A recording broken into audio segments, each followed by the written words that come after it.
भक्ति, प्रेम, संगीत और समर्पण की भाव के द्वारा हर एक इंसान निज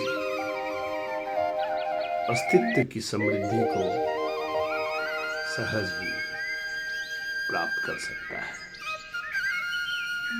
तरह तरह से योग, ध्यान, भक्ति, एकाग्र और संयम के द्वारा निज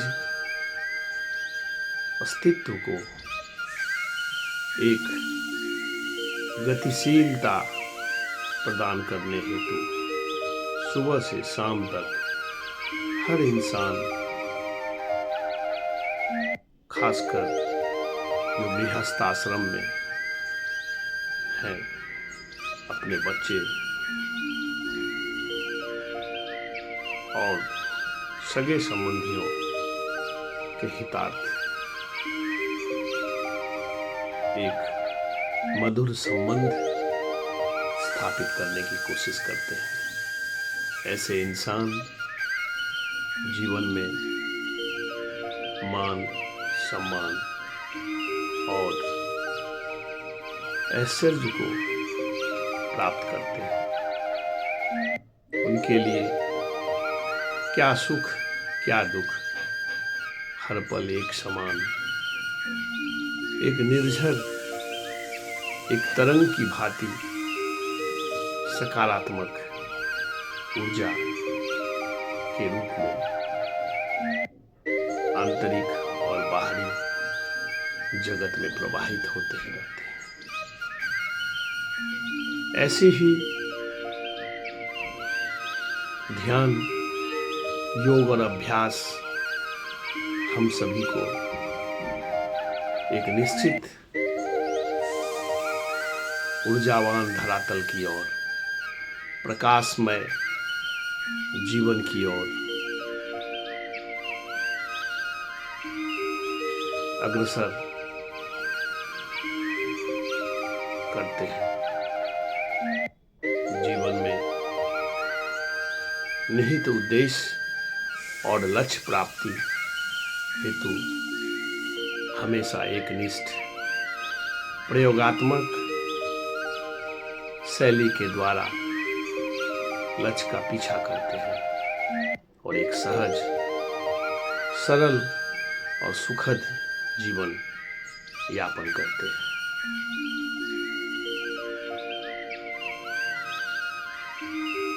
मनुष्य के शरीर को पीड़ा देने वाली कोई भी व्याधि, ऐसी बाधा जो आत्मा को अपनी अंतर्निहित शक्ति और क्षमता प्रकट करने से रोक देती है, उन्हें यह भी जानने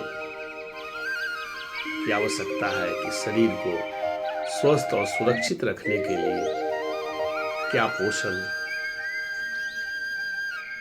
और किस तरह की जीवनचर्या होनी चाहिए। सबने एक कहावत सुनी है कि एक स्वस्थ शरीर में ही स्वस्थ मन का निवास होता है। यहाँ तक कि अति प्राचीन काल में भी स्वस्थ मन और स्वस्थ शरीर के संबंध को अच्छी तरह समझाया गया है। लेकिन हमारे समय में जो ज्ञान और आविष्कारों का युग चलता गया, ऐसा युग जो शिक्षा के आलोक के प्रसार और अज्ञात की खोज की दृष्टि से विशिष्ट है, माता और पिता इस विषय पर बहुत ही कम ध्यान देते हैं। ऐसे माता पिता को ढूंढ निकालना कठिन है जो अपने बच्चों के विकास और उनकी शिक्षा और प्रशिक्षण के बीच के संबंध को लेकर जागरूक हो। इसमें कोई संदेह नहीं है। इस विषय पर ध्यान न दिया जाए तो बच्चों की अपूरणीय क्षति हो सकती है और उसके भविष्य के सुख और आनंद की नींव हिल सकती है। अतः लाखों व्यस्तता और कर्मों के बीच निज जीवन शैली को एक शांतिमय वातावरण, एक खुशहाल, एक अनुशासन प्रिय जीवन व्यतीत करने की नींव डालनी चाहिए। एक कुशल माली की निगाह में, एक कुशल माली की निगाह उस दिन पर टिकी रहती है जब उसके लगाए हुए कोमल पौधे लंबे और पुष्ट होते हैं और वर्षों तक फल प्रदान करते हैं। निश्चित रूप से वो अपने पौधों के विकास पर ध्यान देते हैं। उसी प्रकार यदि माता पिता अपने बच्चों को बड़ा होकर योग्य और कुशल देखना चाहते हैं, सुविचार और विवेक संपन्न देखना चाहते हैं, तो उन्हें अपने मित्रों और साथियों से पिछड़ता नहीं देखना चाहते हैं तो हर समय संभव हो उपाय बच्चों के स्वास्थ्य की सुरक्षा के प्रति ध्यान दें, स्वाभाविक विकास सुनिश्चित करें। कमजोर और थके हारे शरीर से उत्कृष्ट उपलब्धियों की आशा नहीं रखी जा सकती। अतः जो माता पिता ऐसा करते हैं उसकी तुलना उस व्यक्ति से की जा सकती है जो अपने दुर्बल और कमजोर घोड़े पर सवारी बोझ लाद देता है और उसे कोड़े मारकर सर पर दौड़ाता रहता है। हमें शारीरिक स्वास्थ्य और सुरक्षा को सर्वोपरि महत्व देना चाहिए, क्योंकि शरीर आत्मा का एक यंत्र है। आत्मा की दिव्य शक्तियाँ इस शरीर रूपी यंत्र से ही प्रकट होती है और उसका योगदान शरीर के अंगों के माध्यम से ही रूपायित होता है। यदि दुर्बल शरीर आत्मा का संवाहक होगा तो यह कुछ ऐसा ही होगा जैसे कोई स्वतंत्र रूप से यात्रा करने और लक्ष्य तक पहुंचने में औरों से प्रतिस्पर्धा की अभिलाषा रखे, किंतु अपने दुर्बल घोड़े की वजह से असमर्थ हो जाए। माता पिता को अपने बच्चों के स्वास्थ्य की रक्षा, उनकी भलाई के लिए हर संभव उपाय करने चाहिए। एक बच्चा सुबह ठीक 7 बजे उठता है, उसका विचार होता है कि वह तुरंत तैयार हो ताकि समय से पहले विद्यालय पहुंच सके, लेकिन अनुशासन और उनके व्यवस्था में कुछ माता पिता के कारण असावधानी बरतने के कारण आमतौर पर निगरानी न रख पाने के लिए अक्सर तैयारियां समय से पूरी नहीं हो पाती। कुछ समय कपड़े, यूनिफॉर्म, जूते और मोजे ढूंढने में बर्बाद हो जाते हैं, क्योंकि रात में ये चीज़ ठीक से रखी नहीं गई, बल्कि चारों तरफ छितराई पड़ी रही। जैसे ही वह एक जूते में पैर डालता है तो उसे तुरंत याद आता है कि कल इसके तले से एक छोटी सी कील उभर आई थी और उसकी नोक पूरे दिन पैर में चुभती रही थी। बस अब ऊपर से नीचे तक पूरे घर में भूचाल आ जाता है। इन सब के बीच एक अनुशासन प्रिय बच्चों के प्रति ध्यान और कद्र करने वाले माता पिता स्वयं तो भाग्यशाली होते ही हैं और अपने बच्चे के भविष्य को भी भाग्यशाली बनाने में अपना संपूर्ण योगदान देते हैं। यही कोशिश होना चाहिए, यही प्रयास होना चाहिए, तभी हम अपने साथ साथ अपने बच्चों के संस्कार और उसके भाग्य को सौभाग्य में बदल सकते हैं।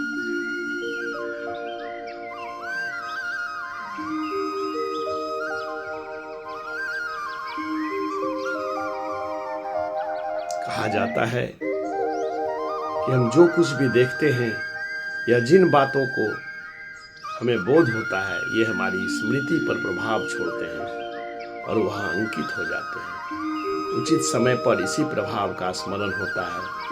स्मृति से आई प्रत्येक बात दूसरी भावनाओं और बोधों से अलग की जा सकती है। स्मृति वह समय भी स्पष्ट कर देती है जब यह धारणा मस्तिष्क में आई होती है।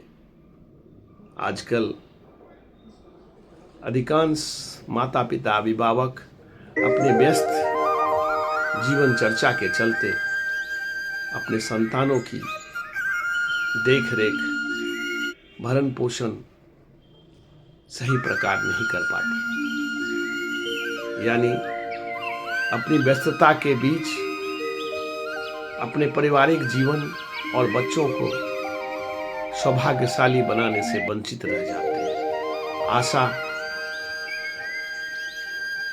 तो आसमान की ऊंची छलांग लगाती है, पर उस आशा के पीछे उनके निहित उद्देश्य की पूर्ति के लिए कितना प्रतिशत खड़े उतरते हैं। बात इस की अहमियत देने की है। अनिवार्य है कि अत्यंत महत्वपूर्ण विषय की उपेक्षा न करें। खाली समय का उपयोग समाज सेवा और बच्चों के अतिरिक्त ज्ञान शैली को बढ़ाने में आदर्श लोगों के सफलता की अविरल धारा की कहानी सुनाए, ताकि उनके अंदर भी जिज्ञासा बढ़े और निज लक्ष्य के प्रति एक निष्ठ भाव से, एकाग्र भाव से अग्रसर होते रहे। इसमें कोई संदेह नहीं कि जो माता पिता अपने घर के माहौल में अपने बच्चों की स्थिति को अवगत नहीं है, उसे बाहर की उनकी परिस्थितियों के बारे में भी जानकारी नहीं होगी। यह बात भी दीन की रोशनी की तरह साफ है कि चाहे बच्चा स्वभाव से कितना भी भला क्यों न हो, घर का माहौल अगर आध्यात्मिक नहीं है, घर का माहौल अगर भक्तिमय, प्रेम और सामंजस्य भरा नहीं है, तो मार्गदर्शन और निगरानी के अभाव में वह ऊंचे लक्ष्य रखने के बावजूद भी उनके सौभाग्य में कहीं न कहीं दरार आ जाती है। यहाँ मेरा उद्देश्य माता पिता और अभिभावकों को समाज की भलाई के कामों या निज रोजाना जीवन की व्यस्तता से विशेष समय निकालकर अपने परिवार और अपने बच्चों के शिक्षण प्रशिक्षण पर ध्यान आकर्षित करने की है। ये उनकी कहीं अधिक बड़ी जिम्मेदारी है।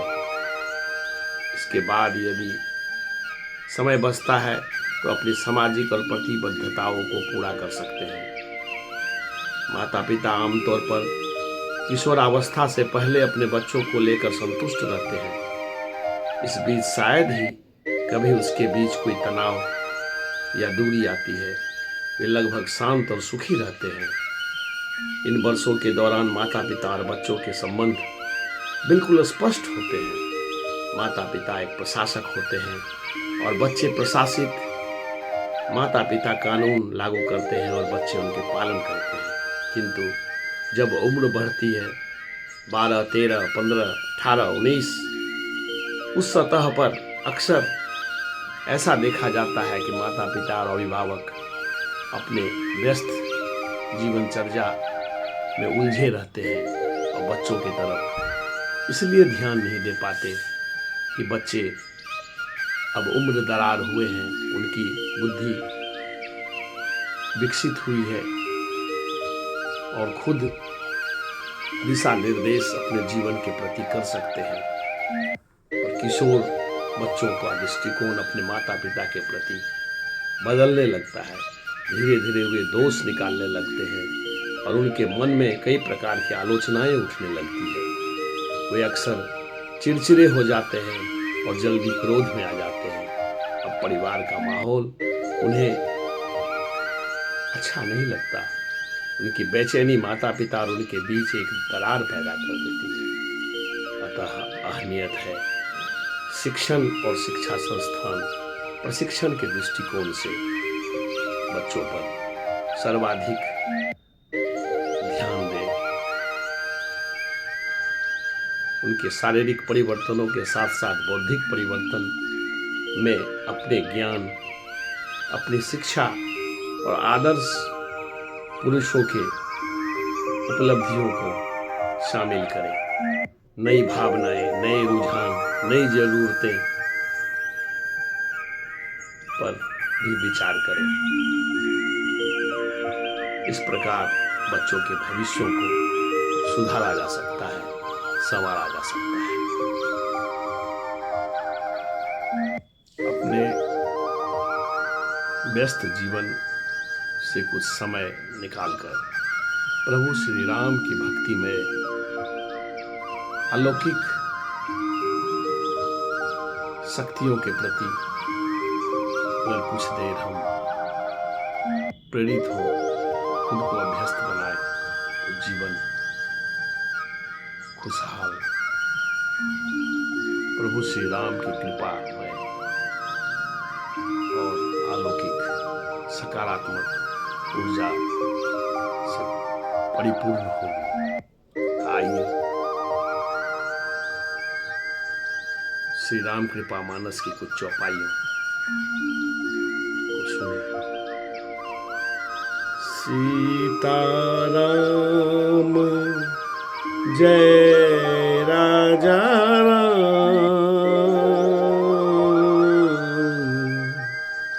राजा राम जय सीताराम।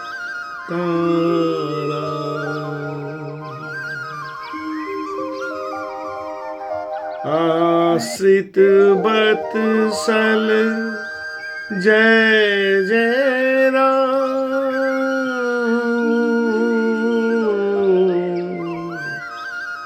रघुपति राघव राजा। पतित पावन सीताराम। रघुपति राघव राजा राम।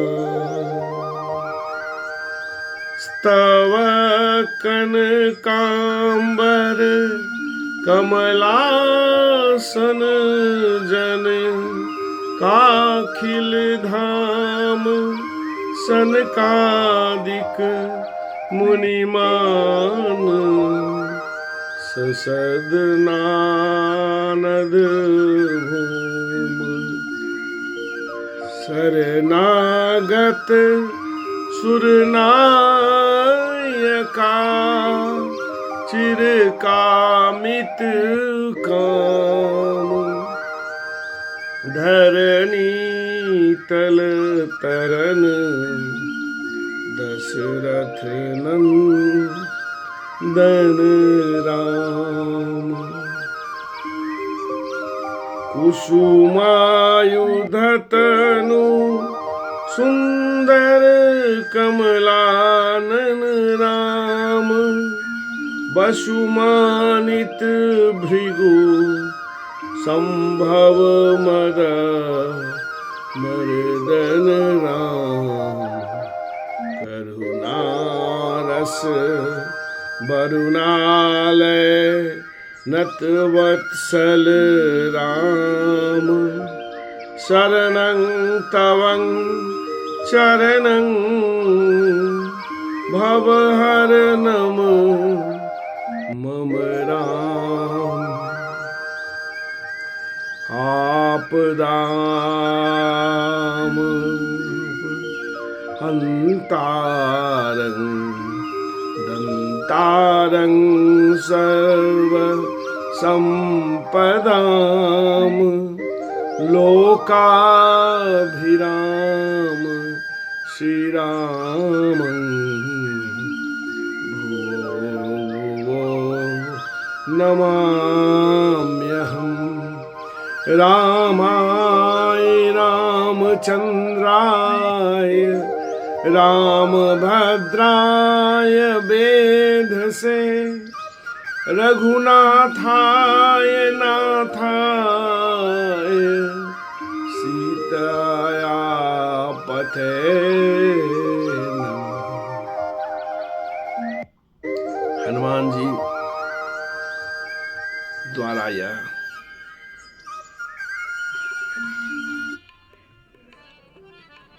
विशेष हनुमंत कृपा प्राप्त करने हेतु यह मंत्र श्री राम कृपा मानस में वर्णित। यत्र यत्र रघुनाथ कीर्तनं तत्र तत्र कृतमस्तकाञ्जलिं बाष्पवारी पूर्णलोचनं मारुति नमत रक्षसान्तकम्। राम राम राम जय राम।